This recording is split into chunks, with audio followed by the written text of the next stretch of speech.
So this is an interesting story here. IBRIS, the black-owned pizza shop in Italy, recognized as top 50 in the world. There he is, IBRIS, the black-owned pizza shop in Italy.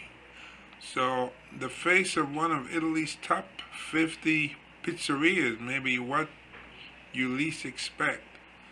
Ibrahim Sangne, an immigrant from Burkina Faso, is the chef and founder of IBRIS, a black-owned pizza shop in Italy, recently ranked one of the top 50 in the world.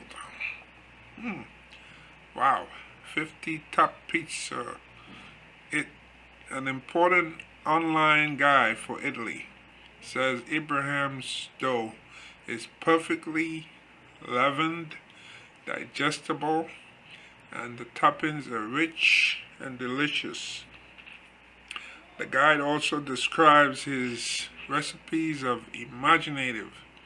It's quite the accomplishment for a man who wasn't fond of pizza at first. He tried it for the first time at the age of 12 after immigrating to Italy from his home. There's one right there, pizza. And this is written in Italian. I never even heard of pizza before I arrived in Italy. I took a bite and found it gross and completely tasteless, he told NPR during an interview about his pizza experience. The recognition is also validation for the people who doubted that a black man in Italy would have success running a pizza shop. I kind of wonder about a black man in China, right? Selling Chinese food, making Chinese food. How is that going to work out? I like to read a story like that. A black man behind the counter will drive every customer away, he recalls being told. But Ibrahim believed in himself and the dream of one day opening a restaurant.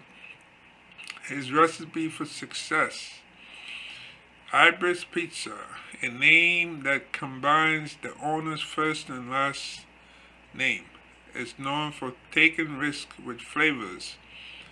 Sagne's approach is experimental. He uses Italy's zero-kilometer food movement, which means sourcing a majority of ingredients locally and fresh with whatever crops the season brings.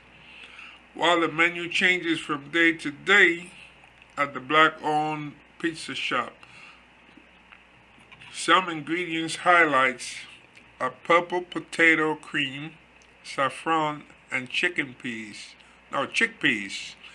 The confidence Sangne has with taking risks with flavors comes from overcoming so much. When he moved from Burkina Faso, he had to readjust his way of life, including with the people around him. He went from being surrounded by people that looked like him to being the only black person in his class in Italy. He felt isolated.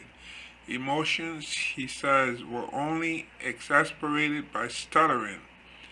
But he didn't let his problems with speaking get him down.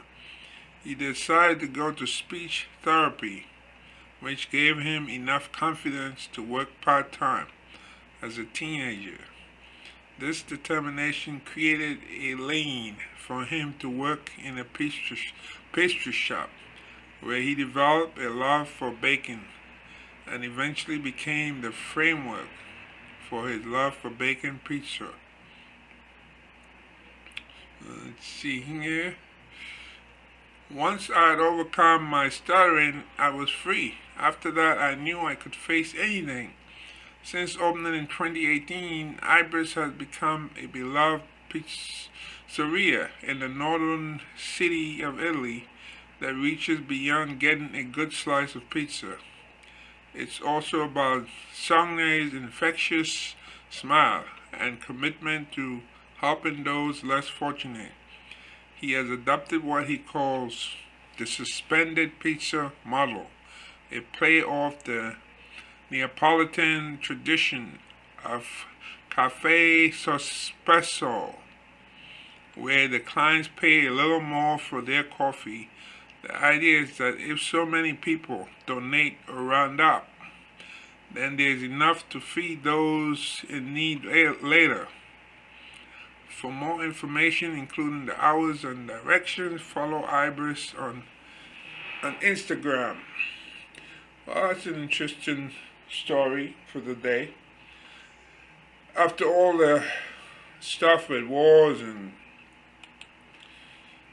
the stuff going on in Ukraine, this was a bit of an enlightening story.